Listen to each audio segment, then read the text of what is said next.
Bos, ini sopir baru yang saya carikan untuk Anda. Sopir sebelumnya Xiaoli sudah mengundurkan diri. Mulai sekarang, perjalanan Anda akan ditangani oleh dia. Baik, saya mengerti. Kalau nanti Anda menjadi sopir bos, ingat satu hal. Utamakan keselamatan. Jangan banyak bicara, perbanyak bekerja. Baik, ayo, ikut saya untuk mengurus administrasi masuk. Beberapa hari kemudian, Sekretaris Zhao, saya sedang berada di proyek kawasan baru. Tolong kirim seorang sopir untuk menjemput saya. Bos Lin, saya datang. Xiao Wei, bukankah pagi tadi kamu mengantar Bos Zhang?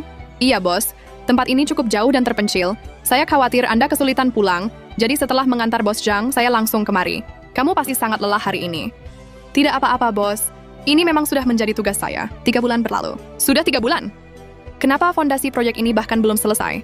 Kalian masih ingin bekerja atau tidak? Melihat suara Bos Lin yang mulai serak, Xiao Wei diam-diam membawakan sebotol air. Saya dengar tenggorokan Anda serak. Terima kasih. Kamu perhatian sekali. Namun tanpa mereka sadari, sebuah masa lalu perlahan mulai terungkap. Xiao Wei, akhir-akhir ini kamu cukup lelah. Beberapa hari lagi saya akan memberi kamu cuti. Pulanglah dan temui istri serta anakmu. Tidak perlu, Bos. Saya belum menikah. Usiamu sudah 30, tapi belum menikah. Jangan-jangan di hatimu juga masih ada seseorang? Benar. Dia teman masa kecil saya. Kami berpisah ketika masih kecil. Saya sudah mencarinya selama 20 tahun. Kamu ternyata sangat setia. Ngomong-ngomong, kamu berasal dari mana? Saya dari Jinan, Shandong. Jinan? Kalau begitu, apakah kamu pernah melihat seseorang di Jinan yang memiliki liontin giok persis seperti milik saya? Xiao Wei terkejut, tetapi menyembunyikan perasaannya. Maaf, Bos. Saya tidak pernah melihatnya. Padahal sebenarnya, orang yang selama ini dicari Bos Lin ada tepat di depan matanya. Sampai suatu hari sekretarisnya datang dengan kabar mengejutkan. Bos, selamat.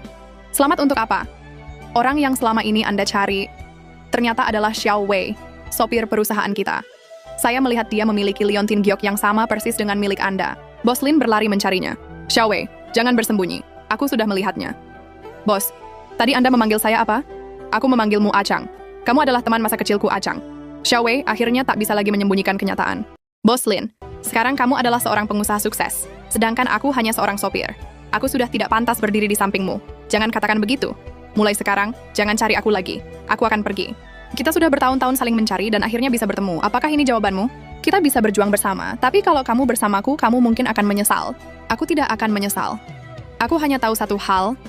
Kalau sekarang aku membiarkanmu pergi, akulah yang akan menyesal seumur hidup. Acang, jangan pergi. Di dalam hatiku, kamu akan selalu menjadi kakak Acang yang paling penting.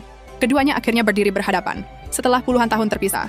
Kadang, orang yang kita cari ke seluruh penjuru dunia ternyata sudah berada begitu dekat. Hanya saja, takdir membuat kita terlambat untuk mengenalinya. Namun jika hati masih saling mengingat, mungkin pertemuan yang terlambat itu bukanlah akhir, melainkan awal dari kisah cinta yang selama ini mereka tunggu.